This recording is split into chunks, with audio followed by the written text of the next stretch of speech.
শুভ সকাল আমার প্রিয় পরিবার, সবাই কেমন আছেন? নিশ্চয়ই সবাই ভালো আছেন, সুস্থ আছেন, আর আমিও আছি মোটামুটি ভালো। আবারও এসেছি আপনাদের সামনে নতুন একটি ব্লগ ভিডিও নিয়ে। আশা করি আপনাদের ভালো লাগবে, আর যদি ভালো লাগে তাহলে একটা লাইক দিয়ে প্রথম থেকে শেষ অবধি থাকার অনুরোধ করছি। সকালের নাস্তাতে বানিয়েছিলাম অল্প করে চুষনি পিঠে আর রসগোল্লা। যেহেতু সব কিছু মিষ্টি, তাই এর সাথে দিয়েছিলাম মুড়ি দিয়ে চুষনি পিঠে বা রসগোল্লা খেতে একটু ভালো লাগে, তাই চুষনি পিঠে অল্প করে বানিয়েছি, তাই আর আপনাদের মধ্যে বানানোটা শেয়ার করলাম না। আর যেহেতু আমার এটা ব্লগ চ্যানেল, কুকিং চ্যানেল নয়, তাই কেটে কুটে অল্প স্বল্প করে দেখিয়েছি আপনাদের মধ্যে। ঠান্ডা মানেই হচ্ছে পিঠে পুলি, আর এই ঠান্ডাতে একটু মিষ্টি বা পিঠে পুলি খেতে একটু ভালো লাগে। আমাদের ঘরে যেহেতু দুধ আছে, তাই আমি নিজের হাতে ছানা কেটে রসগোল্লা বানিয়ে নিয়েছিলাম। নাস্তা রেডি করে আমি যেহেতু দোকানে যাচ্ছিলাম, তখন বড়মশাই বললো যে না, দোকানে খাবে না, আজ ঘরে বসেই নাস্তা করে নেবে। তাই রেডি করার পর আবারও ঘরে নিয়ে এসেছি। সকালবেলা ওই বাসা থেকে প্রতিদিনের মতো আজও দুধ এসেছিল, তো ওই দুধগুলো গরম করে ভিনেগার দিয়ে ছানা কেটে নিলাম। নিজের ঘরের দুধ তো, তাই কি সুন্দর ছানা বেরিয়েছে, খুব একটা জল বেরোয়নি। দাঁড়ান দেখাচ্ছি আপনাদেরকে। ভিনেগার দেওয়ার অল্প পরেই কি সুন্দর করে ছানা কেটেছে, তা একদম পরিষ্কার, দেখলে মনেই হয় না যে দুধের জল। এই ছানাগুলো কোনো একটা জায়গায় আমি ঝুলিয়ে রেখে দেব, যতক্ষণ না জলটা ঝরবে ততক্ষণ বেঁধে রেখে দিলে জলটা পুরোটা ঝরে যাবে। ছানা থেকে জলগুলো ঝরতে থাক, আমি বাইরের অন্য কাজে যাই, তারপর আবার ফিরে আসব। জল ঝরার পর ফিরে এলাম। এই যে দেখুন, জল ঝরার পর পুরো ছানাগুলো কতটুকু হয়েছে দেখুন। এরপর ছানাগুলো ভালো করে কচলিয়ে রসগোল্লার আকারে গোল গোল শেপ বানিয়ে নিচ্ছি হাতের সাহায্যে। তার মধ্যে অল্প ময়দা দিয়েছি, আর কিছু দিইনি, আর ভালো করে কচলিয়ে এইভাবে শেপ করে নিয়ে রেডি হয়ে গেল রসগোল্লা। এরপর কড়া বসিয়ে শিরার জন্য জল দিয়ে দিলাম। জলটা ভালো করে গরম হয়ে যাওয়ার পর পরিমাণ মতো চিনি আর এলাচ গুঁড়ো দিয়ে ভালো করে ফুটিয়ে নিলাম। রসগোল্লার শিরা আমার রেডি হয়ে যাওয়ার পর আগে বানিয়ে রাখা রসগোল্লা আমি আস্তে আস্তে ছেড়ে দিলাম। জলটা অনেকক্ষণ ফুটেছে তো, তাই কড়াটাও কালো হয়ে গেছে। তবে শিরাটা বেশি ঘন হলে কিন্তু চলবে না, একটু পাতলা রাখতে হবে। যেভাবে বানাই ঠিক সেভাবেই শেয়ার করলাম। রসগোল্লা খুবই সুন্দর হয়েছে, খেতেও তেমনি খুবই ভালো হয়েছিল। এইভাবে 20 মিনিট আমি ফুটিয়ে নিয়েছি। ফুটে যাওয়ার পর দেখুন কত বড় হয়েছে সবগুলো ফুলে। এইভাবে গরম গরম রসগোল্লা খেতে সত্যি খুবই ভালো লাগে। যদি নিজের ঘরের নিজের হাতের তৈরি ছানা হয়, তাহলে তো আর বলার মতোই নয়। এই যে দেখুন শিরাটা কতটুকু পাতলা ছিল। আমার রসগোল্লা রেডি। এখান থেকে কিছু রসগোল্লা আমাদের ওই বাসায় শাশুড়ি মার জন্য পাঠিয়ে দেব, আর বাকি ওদেরকে খেতে দেব। এখন এরই ফাঁকে আমার একটা শাড়ির ফলস লাগানো বাকি ছিল, তো এটা আমি টেলারে করে নিয়ে শাড়িটার ফলস লাগানোর জন্য গেছিলাম। এরপর আর আমি কোনো ভিডিও করিনি। এটা হচ্ছে পরের দিন সকালবেলা চাটা খেয়ে আমরা দুজনেই বেরিয়ে পড়লাম ওই বাসাতে। সেখানে কিছু কাজ ছিল। যেতে যেতে চারপাশটা দেখুন কত কুয়াশা।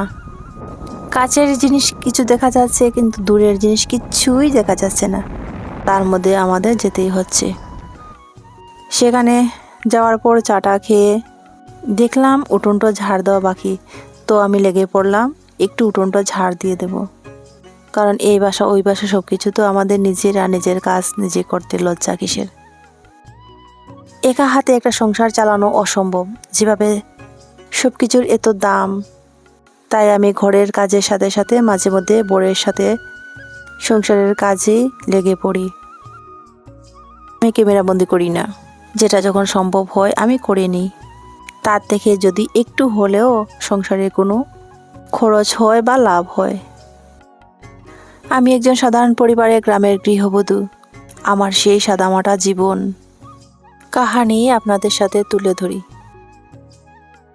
ঘরে না আছে আমার দামি আসবাবপত্র, না মোবাইলের ফিল্টার ব্যবহার করি। যেটা যখন করি সেটাই ভালোবেসে আপনাদের সাথে তুলে ধরি। যদি আপনাদের কাছে ভালো লাগে প্লিজ পাশে থাকবেন।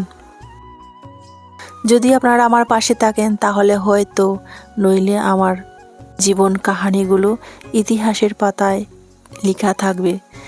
তাহলে শেষ বয়সে আমি বসে দেখব কি ছিলাম আর কি হয়েছি আজ।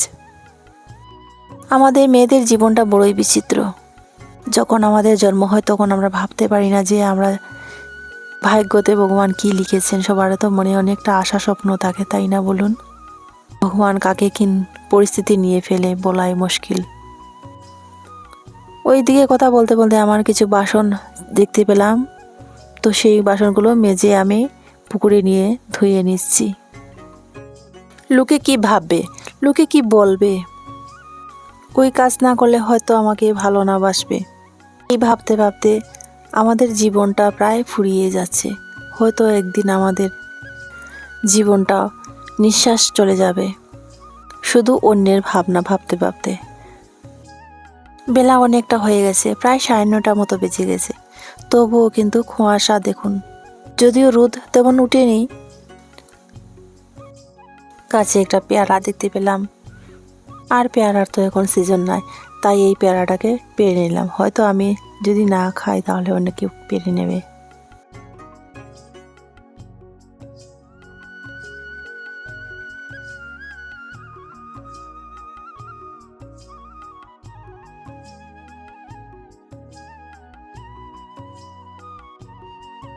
ধনেপাতা তোলার পর গাছ থেকে কিছু লাউ পাতা তুলে নিচ্ছি। দিকের মনে হয় গাছগুলো মরে গেছে, এখান থেকে কিছু কচি কচি পাতা তুলে নিলাম।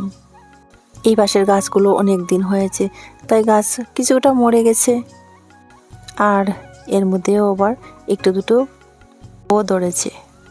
আর ওই পাশের গাছগুলো কিছুটা নতুন, এখানে মাঝে মধ্যেও কটি এসেছে লাউয়ের।